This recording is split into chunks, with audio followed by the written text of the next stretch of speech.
பிறப்பின் நோக்கத்தை அறிந்து வாழ்பவர்களே வாழ்க்கையில் வெற்றி பெறுகிறார்கள். பிறக்கிற ஒவ்வொருவரின் வாழ்க்கையை குறித்தும் தேவனுக்கு ஒரு நோக்கம் உண்டு. அதை அறிந்து அதற்கேற்றபடி தங்களை மாற்றிக் கொள்ளுகிறவர்கள் தேவன் நியமித்த ஓட்டத்தை வெற்றியோடு ஓடி முடிக்கிறார்கள். அதற்கு பின்பு வருகிற தலைமுறைகளும் அதை குறித்து பேசும்படிக்கு அவர்கள் சரித்திரத்தை படைக்கிறார்கள். அப்படி நோக்கத்தை அறிந்து செயல்பட்டு சரித்திரம் படைத்த ஒருவருடைய வாழ்க்கையை தான் இங்கே நாம் பார்க்க போகிறோம். காட்சி 1. அன்புள்ள ஏசப்பா, என்னோட மனசுல ஒரு ஆசை இருக்குது ஏசப்பா.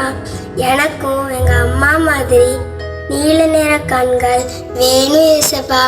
என் கூட படிக்கிறவங்க, என் சொந்தக்காரங்க எல்லாருடைய கண்மணிகள் ப்ளூ கலர்ல தான் இருக்குது. ஆனா எனக்கு மட்டும் ஏன் ப்ரௌன் கலர்ல ஐபால்ஸ் இருக்குது? எனக்கும் ப்ளூ கலர்ல ஐபால்ஸ் தாங்க ஏசப்பா. இயேசுவின் மூலம் ஜெபிக்கிறோம் ஜீவனுள்ள பிதாவே, ஆமேன்.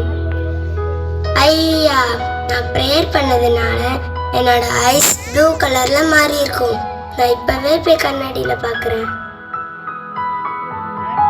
அச்சச்சோ, என்னோட ஐஸ் இன்னும் ப்ரௌன் கலர்ல தான் இருக்கு. ஏன் மாறவே இல்லை? ஜீசஸ் என்னோட ப்ரேயரை கேட்கவே இல்லையா? Mummy mummy. ஏமிமா, ஏன் அழுகுற? மா, என்னோட ப்ரேயரை ஜீசஸ் கேட்கவே இல்லைம்மா. ஏமா, என்னாச்சு? மா, என் கண்கள் உங்க கண்களை போல ப்ளூ கலர்ல மாறணும்னு ப்ரேயர் பண்ணேன். பாருங்க, மாறவே இல்லை. அப்ப ஜீசஸ் என்னோட ப்ரேயரை கேட்கல தானே? ஏமி, அப்படி இல்லம்மா. ஜீசஸ் உனக்கு நோன்னு ஆன்சர் கொடுத்துருக்காங்க. ஏம்மா?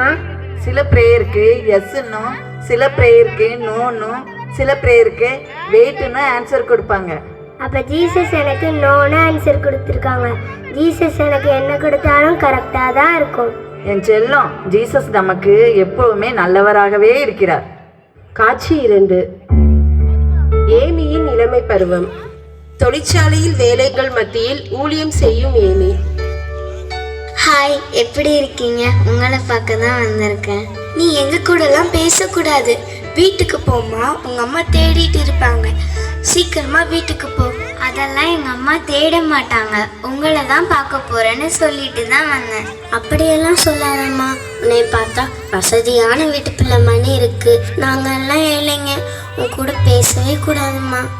ஏன் அப்படி சொல்றீங்க? நம்ம எல்லாரும் இதே ஊரை சேர்ந்தவங்க தானே, அதுவும் பெண்கள் தானே. பேசுறதுல என்ன தப்பு? நீ எல்லாம் சின்ன பொண்ணு, உனக்கு உலகமே தெரியல. இங்க 3 வித மக்கள் உண்டு. முதலாவது அதிகாரத்துல இருக்கிறவங்க, 2வது உங்களை போல தொழிற்சாலை வச்சிருக்கிறவங்க, அதாவது பிஸ்னஸ் பண்றவங்க, 3வது எங்களை போல தொழிற்சாலையில வேலை பார்க்குறவங்க. நீங்கெல்லாம் மில்லு வச்சிருக்க வசதியான ஆளுங்க. நாங்கெல்லாம் மில்லில் வேலை செய்ய ஏழைங்க. அப்படியெல்லாம் சொல்லாதீங்கம்மா. நம்ம எல்லாரும் ஒன்று தான். நம்ம 2 குரூப்பும் ஒன்றா இருக்க முடியாதும்மா. நாங்கள் ஃபேக்ட்ரியில் நிலக்கரி சுரங்கத்தில் குறைஞ்ச கூலிக்கு வேலை செய்கிறோங்க. எங்களை மிருகங்களோட கேவலமாக நடத்துவாங்க. நாங்கள் எப்போவுமே அழுக்காக தான் இருப்போம். ஆனால் உன்னை பாரு, எவ்வளோ ஸ்டைலாக இருக்க, எவ்வளோ அழகாக ட்ரெஸ் பண்ணியிருக்க. உனக்கும் எங்களுக்கும் ஏதாட்டி சம்மந்தம் இருக்கா? அப்படி சொல்லாதீங்கம்மா. எனக்கும் உங்களுக்கும் சம்மந்தம் உண்டு. நாங்களை எப்போவுமே வித்தியாசமாக பார்க்கலையே.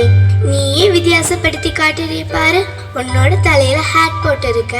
ஆனால் நாங்கள் எங்கள் தலையில் ஷால், அதாவது துண்டு தானே கட்டியிருக்கோம். உன் தலையில் இருக்க ஹேட் வசதி படைத்தவர்களின் அடையாளம். எங்கள் தலையில் இருக்க துண்டு ஏழ்மையின் அடையாளம்.